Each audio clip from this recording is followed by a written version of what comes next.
Assalamualaikum warahmatullahi wabarakatuh. Perkenalkan, nama saya Ajeng Wijayanti dari Prodi Pendidikan Guru Sekolah Dasar 2020B, Universitas Kanjuruhan Malang. Di sini saya akan mereview mata kuliah Pendidikan Kewarganegaraan yang diampu oleh Bapak Ludovicus Bomanswadu, SPD, MPD. Baik, di sini saya akan mereview 3 materi yang telah diberikan oleh Bapak Ludovicus. Yang pertama yaitu hakikat dan pentingnya pendidikan kewarganegaraan. Kedua, identitas nasional. Dan yang ketiga yaitu integritas nasional Indonesia. Lanjut ke bahasan yang pertama tadi, yaitu tentang hakikat dan pentingnya pendidikan kewarganegaraan. Secara etimologis, pendidikan kewarganegaraan berasal dari kata pendidikan dan kata kewarganegaraan. Pendidikan berarti usaha sadar dan terencana untuk mewujudkan suasana belajar dan proses pembelajaran agar peserta didik secara aktif mengembangkan potensi dirinya. Sedangkan kewarganegaraan adalah segala hal ihwal yang berhubungan dengan warga negara. Secara yuridis, pendidikan kewarganegaraan dimaksudkan untuk membentuk peserta didik menjadi manusia yang memiliki rasa kebangsaan dan cinta tanah air. Secara terminologis, pendidikan kewarganegaraan adalah program pendidikan yang berintikan demokrasi politik, diperluas dengan sumber-sumber pengetahuan lainnya. Pengaruh-pengaruh positif dari pendidikan sekolah, masyarakat, dan orang tua. Semuanya itu diproses guna melatih para siswa untuk berpikir kritis, analitis, bersikap, dan bertindak demokratis dalam mempersiapkan hidup demokratis berdasarkan Pancasila dan Undang-Undang Dasar tahun 1945.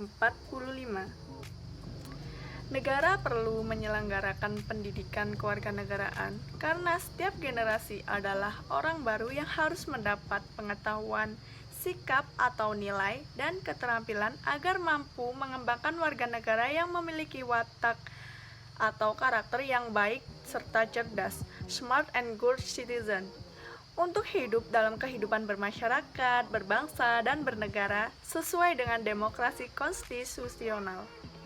Dengan begitu, secara historis, PKN di Indonesia awalnya diselenggarakan oleh organisasi pergerakan yang bertujuan untuk membangun rasa kebangsaan dan cita-cita Indonesia merdeka. Secara sosiologis, PKN Indonesia dilakukan pada tataran sosial kultural oleh para pemimpin di masyarakat yang mengajak untuk mencintai tanah air dan bangsa Indonesia. Secara politis, PKN Indonesia lahir karena tuntutan konstitusi atau Undang-Undang Dasar tahun 1945 dan sejumlah kebijakan pemerintah yang berkuasa sesuai dengan masanya. Pendidikan kewarganegaraan juga senantiasa menghadapi dinamika perubahan dalam sistem ketatanegaraan dan pemerintahan serta tantangan kehidupan berbangsa dan bernegara. PKN Indonesia untuk masa depan sangat ditentukan oleh pandangan bangsa Indonesia, eksistensi konstitusi negara, dan tuntutan dinamika perkembangan bangsa. Itu tadi sedikit hakikat dan pentingnya pendidikan kewarganegaraan. Baik, kita lanjut ke materi yang kedua, yaitu identitas nasional. Identitas nasional dibentuk oleh dua kata dasar, yaitu identitas dan nasional. Identitas berasal dari bahasa Inggris yang berarti identity, yang secara harfiah memiliki arti jati diri, ciri-ciri, atau tanda-tanda yang melekat pada seseorang atau sesuatu sehingga mampu membedakannya dengan yang lain.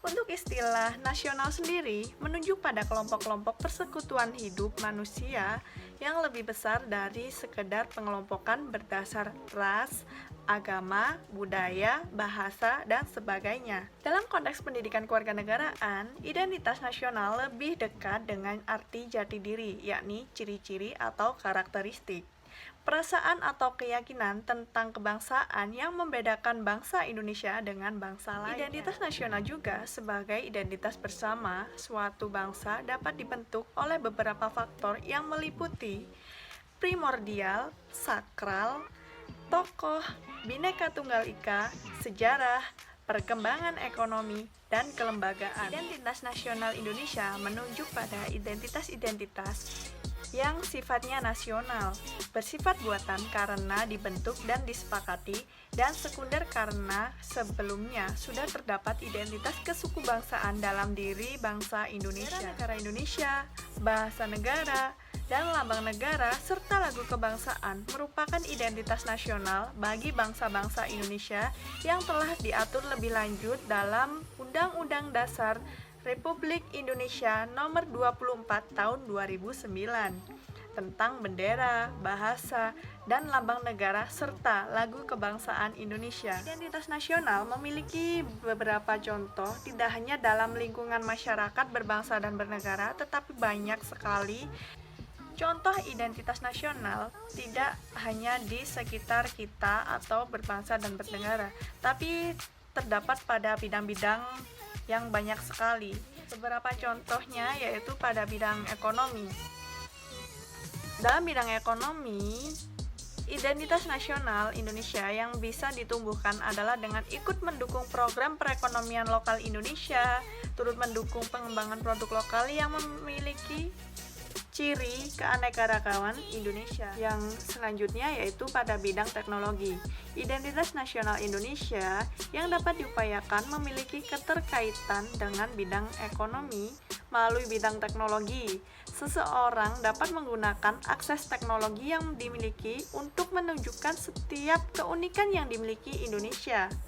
Hal tersebut dapat disampaikan melalui media sosial berupa konten yang mendukung nilai lokal Indonesia. Tidak saja sebagai cara mempromosikan produk lokal daerah di Indonesia, namun juga dapat digunakan untuk mempromosikan cerita-cerita yang dimiliki bangsa Indonesia sebagai bentuk negara heterogen. Dan masih banyak contoh pada bidang-bidang lainnya. Kita lanjut ke materi yang ketiga, yaitu tentang integrasi nasional Indonesia. Integrasi nasional berasal dari kata integrasi dan nasional. Integrasi berarti memberi tempat dalam suatu keseluruhan. Dalam Kamus Besar Bahasa Indonesia, integrasi berarti pembauran hingga menjadi kesatuan yang bulat dan utuh. Kata nasional berasal dari kata nation dalam bahasa Inggris, yang berarti bangsa sebagai persekutuan hidup manusia. Integrasi nasional merupakan proses mempersatukan bagian-bagian, unsur, atau elemen yang terpisah dari masyarakat menjadi kesatuan yang lebih kuat, sehingga menjadi satu nation, bangsa. Jenis-jenis integrasi juga mencakup integrasi bangsa, integrasi wilayah, integrasi nasional, integrasi elit massa, dan integrasi tingkah laku atau perilaku integratif. Dimensi integrasi mencakup integrasi vertikal dan horizontal, serta aspek integrasi meliputi aspek politik, ekonomi, dan sosial budaya. Integrasi berkebalikan dengan disintegrasi. Jika integrasi menyiratkan adanya keterpaduan, kesatuan, dan kesepakatan atau konsensus, disintegrasi menyiratkan adanya keterpecahan, pertentangan, dan konflik. Model integrasi yang berlangsung di Indonesia adalah model integrasi Imperium Majapahit, model integrasi kolonial, dan model integrasi nasional Indonesia. Pengembangan integrasi dapat dilakukan melalui 5 strategi atau 5 pendekatan, yakni yang pertama, adanya ancaman dari luar, yang kedua, gaya politik kepemimpinan, yang ketiga, kekuatan lembaga-lembaga politik, yang keempat, ideologi nasional, yang kelima, kesempatan pembangunan ekonomi. Integrasi bangsa diperlukan guna membangkitkan kesadaran akan identitas bersama, menguatkan identitas nasional, dan membangun persatuan bangsa. Berikut penjelasan beberapa contoh integrasi nasional. Yang pertama yaitu contoh integrasi nasional dalam lingkungan keluarga, yaitu saling membantu sesama anggota keluarga, saling menghargai pendapat sesama anggota keluarga, rajin beribadah, dan patuh kepada orang tua. Untuk yang selanjutnya yaitu contoh integrasi nasional dalam lingkungan sekolah. Antara lain seperti seragam, piket, menaati peraturan yang telah dibuat oleh sekolah, dan upacara bendera. Kemudian, contoh integrasi nasional pada lingkungan masyarakat, yaitu pelaksanaan gotong royong, musyawarah untuk mufakat, saling menghargai, saling berbagi, dan tidak sombong. Untuk yang terakhir yaitu contoh integritas nasional dalam kehidupan berbangsa dan bernegara. Yang pertama yaitu seperti pembangunan TMII, toleransi umat beragama, penyelenggaraan PON, akulturasi dan asimilasi budaya, tidak menciptakan kelompok tertentu, saling menghargai, dan tepos liro, serta menaati undang-undang yang telah dibuat oleh negara. Itu tadi beberapa contoh integrasi nasional dan sedikit review dari saya tentang mata kuliah pendidikan kewarganegaraan yang telah saya pelajari hingga saat ini. Dalam materi pendidikan kewarganegaraan ini saya dapat memperoleh banyak pengetahuan yang mungkin belum saya dapat dari pendidikan sebelumnya. Di sini saya dapat mengetahui tentang hakikat pendidikan kewarganegaraan, tentang integrasi nasional, serta identitas nasional. Itulah sedikit review yang dapat saya berikan. Apabila ada kata yang tidak mengenakan, saya mohon maaf yang sebesar-besarnya. Saya akhiri. Wassalamualaikum warahmatullahi wabarakatuh.